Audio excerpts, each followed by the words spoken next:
Bab 931, Bagaimana menjadi tak terkalahkan.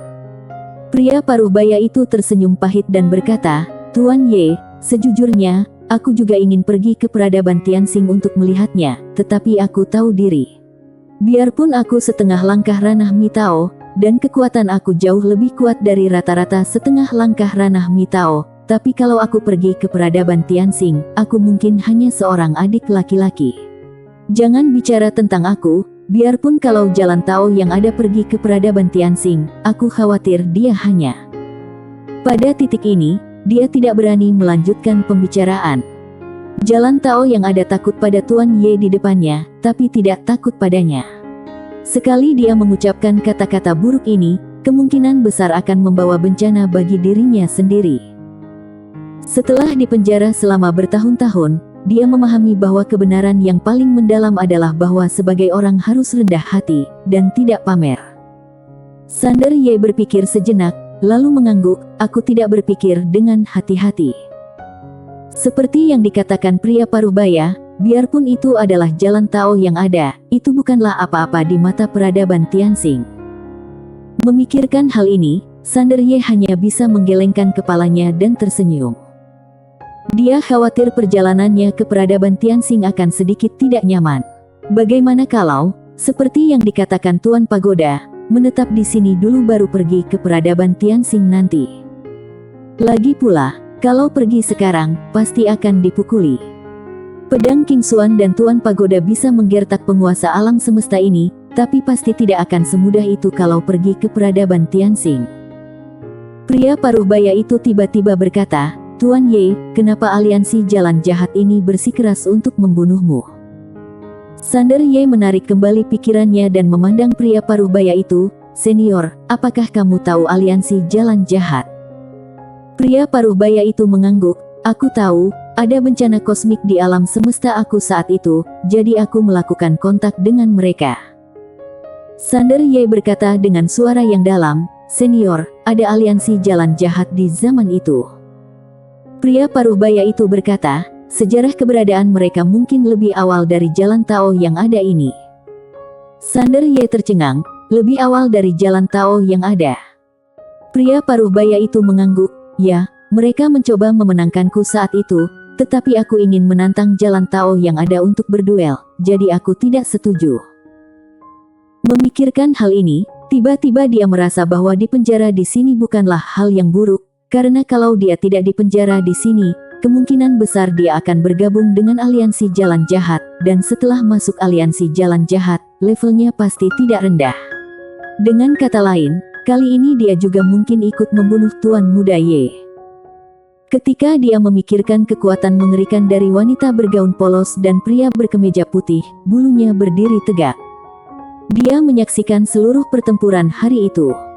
Setelah menyaksikan, dia hanya punya satu pikiran, luar biasa sekali. Sander Ye tiba-tiba bertanya dengan rasa ingin tahu, "Senior, ketua aula aliansi jalan jahat mana yang kamu hubungi?" Pria paruh baya itu memulihkan pikirannya lalu berkata, "Ketua aula jalan jahat kedua juga merupakan jalan jahat." Sander Ye bertanya, "Bagaimana kekuatannya?" Pria paruh baya itu berkata dengan suara yang dalam, "Ini tidak terduga." Sander Ye bertanya lagi, "Bagaimana kalau dibandingkan dengan bibiku?"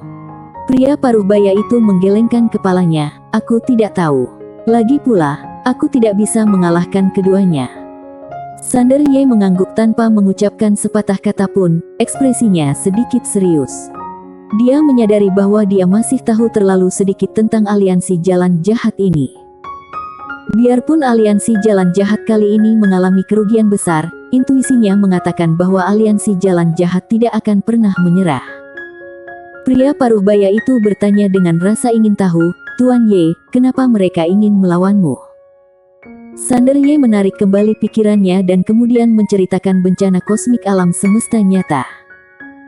Setelah mendengar ini, ekspresi pria paruh baya itu tiba-tiba menjadi sangat serius. Itu sangat kuat sehingga dia bisa menekan bencana alam semesta sepanjang waktu.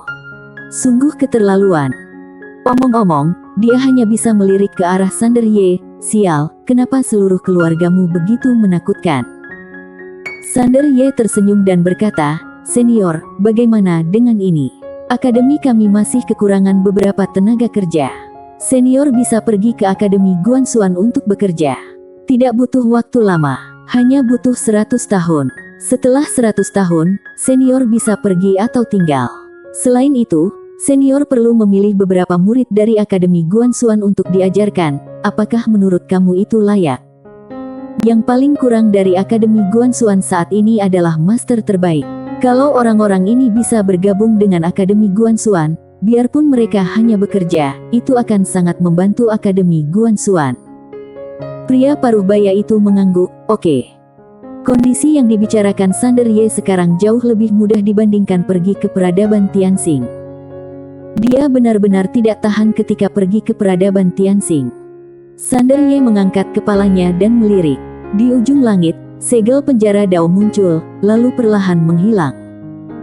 Melihat pemandangan ini, pandangan kompleks muncul di mata pria paruh baya itu. Astaga! Jalan Tao yang ada ini benar-benar tahu cara bertindak berdasarkan orang. Saat ini, Sander Ye mengeluarkan 3 buah Dao abadi dan menyerahkannya kepada pria paruh baya itu. "Senior, item ini bisa membantumu pulih dengan cepat." Pria paruh baya itu tidak menolak. Dia menyimpan ketiga buah Dao abadi dan memberi salam. "Tuan Ye, aku tidak akan berterima kasih atas kebaikan kamu. Jangan khawatir, aku bukan orang tidak tahu budi. Aku akan mengabdi pada Akademi Guanxuan selama 100 tahun. Akan kulakukan yang kuucapkan." Sander Ye tersenyum dan berkata, "Terima kasih."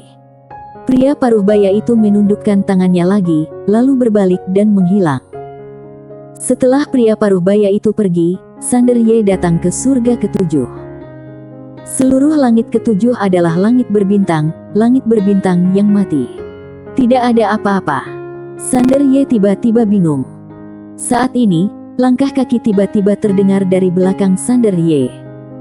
Sander Ye menyipitkan matanya sedikit. Dia berbalik perlahan. Tidak jauh dari sana, seorang pria perlahan berjalan ke arahnya. Pria itu mengenakan jubah panjang, dengan rambut panjang. Dia memegang labu anggur di tangan kanannya dan sebuah pedang di tangan kirinya. Seluruh tubuhnya mengeluarkan bau alkohol yang menyengat. Sander Ye memandang pria itu dan sedikit menangkupkan tangannya. "Senior." Pria itu tiba-tiba mengayunkan pedangnya. Pupil Sander Ye tiba-tiba menyusut, dan dia langsung melepaskan kekuatan pedang tak tandingannya. Bang! Jiwa pedang sudah patah. Sander Ye langsung terlempar puluhan ribu kaki jauhnya.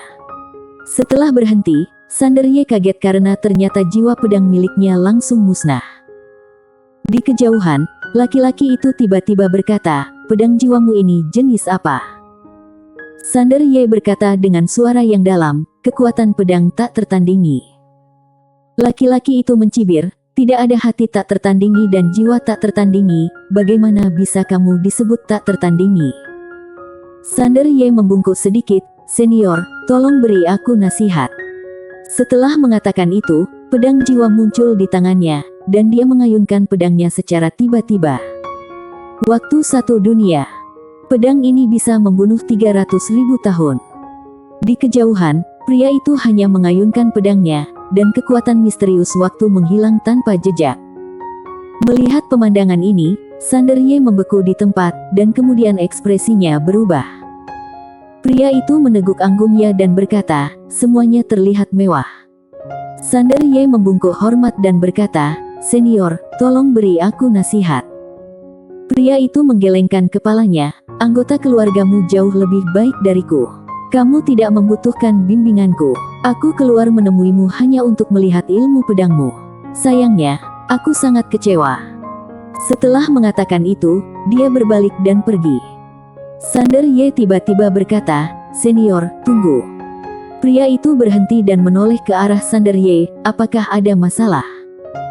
Sander Ye membungkuk sedikit lagi, "Senior, tolong ajari aku." Pria itu menatap Sander Ye, cabut pedangnya. Sander Ye tiba-tiba menghilang dari tempatnya. Jip. Di depan pria itu, cahaya pedang keluar. Pria itu tiba-tiba menebas dengan pedangnya. Bang! Sander Ye langsung mundur ratusan ribu kaki, dan begitu dia berhenti, sebilah pedang sudah tertancap di antara alisnya. Kekalahan total. Pria itu menatap Sander Ye tanpa mengucapkan sepatah kata pun. Auranya tiba-tiba turun drastis, dan dalam sekejap mata, dia mencapai 100% keilahian. Turunkan diri selevel. Pria itu berkata lagi, cabut pedangnya.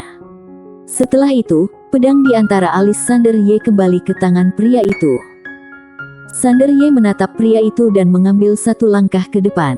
Tiba-tiba, tanpa suara, sebuah pedang jiwa melesat tepat di depan pria itu. Pedang tunda. Ekspresi pria itu setenang air, dia hanya mengayunkan pedangnya dengan ringan, dan pedang jiwa itu hancur. Kemudian, cahaya pedang tiba-tiba muncul di mata Sander Ye, dan dalam sekejap, sebuah pedang tertancap di antara alisnya. Dan hampir di saat yang bersamaan, di belakang pria itu jiwa pedang muncul, namun jaraknya masih beberapa inci dari belakang kepala pria itu. Lambat. Sander Ye tetap diam. Pria itu meletakkan pedangnya dan berkata, pedangnya melambat. Sander Ye mengangguk. Pria itu berkata lagi, tahukah kamu seberapa lambatnya? Sander Ye ragu-ragu sejenak, lalu berkata, sedikit. Pria itu menggelengkan kepalanya, ini lambatnya 108.000 mil. Sander Ye tercengang. Pria itu menyesap wine, lalu berkata, sepertinya kamu hanya sedikit lebih lambat, tapi nyatanya, pedangmu akan selalu menyakitiku. Kamu tidak bisa merasakan perbedaannya karena kekuatanmu saat ini masih jauh di belakangku, jaraknya terlalu besar, jadi kamu tidak bisa melihatnya. Setelah berbicara, dia melihat ke arah Sander Ye, gunakan pedang terkuatmu. Sander Ye berkata, yang terkuat. Pria itu mengangguk. Sander Ye tiba-tiba mengepalkan tangannya. Bang-bang. Dua kekuatan garis keturunan tiba-tiba keluar dari tubuhnya.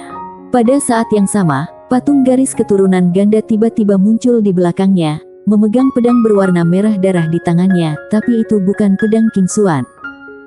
Patung itu tiba-tiba menghantam pria itu dengan pedang di kedua tangannya. Saat pedang jatuh, seluruh langit berbintang menjadi ilusi. Tetapi pada saat ini, pria itu tiba-tiba melambaikan lengan bajunya, dan cahaya pedang tiba-tiba melintas di lapangan. Bang! Patung garis keturunan itu tiba-tiba pecah dan berubah menjadi pecahan-pecahan yang tak terhitung jumlahnya yang berguncang di sekitar ujung langit. Namun, garis keturunan itu tidak musnah. Sander Ye membeku di tempatnya. Pria itu menatap Sander Ye, tahukah kamu kenapa ini terjadi? Sander Ye berkata dengan jujur, kamu terlalu kuat. Pria itu tertawa, apa perbedaan antara apa yang kamu katakan dan apa yang tidak kamu katakan? Sander Ye membungkuk sedikit dan berkata, senior, tolong beri aku nasihat. Pria itu menyesap anggurnya, lalu berkata, konsep kendo aku mungkin tidak cocok untuk kamu, tetapi kamu bisa belajar darinya. Konsep kendo aku murni dan ekstrim. Kecepatan tertinggi, kekuatan tertinggi, selain dari itu, tidak ada berkah eksternal apapun, dengan dua kata lain, murni. Sander Ye ragu-ragu sejenak, lalu mengoreksi, satu kata. Pria itu mengangkat tangannya dan menyerang dengan pedang. Bang!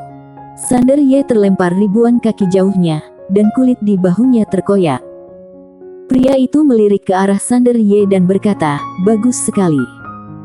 Sander Ye. Pria itu tiba-tiba bertanya, apakah kamu punya anggur? Sander Ye buru-buru mengeluarkan sebotol anggur yang dibawa dari Bima Sakti dan menyerahkannya kepada pria itu. Anggur ini dibawanya dari Bima Sakti. Dia belum pernah meminumnya. Katakan itu arak terbatas di Bima Sakti. Yang suka pamer itu suka. Pria itu membuka botol dan menciumnya, lalu sedikit mengernyit, kenapa anggur ini memiliki rasa kecap. Bersambung.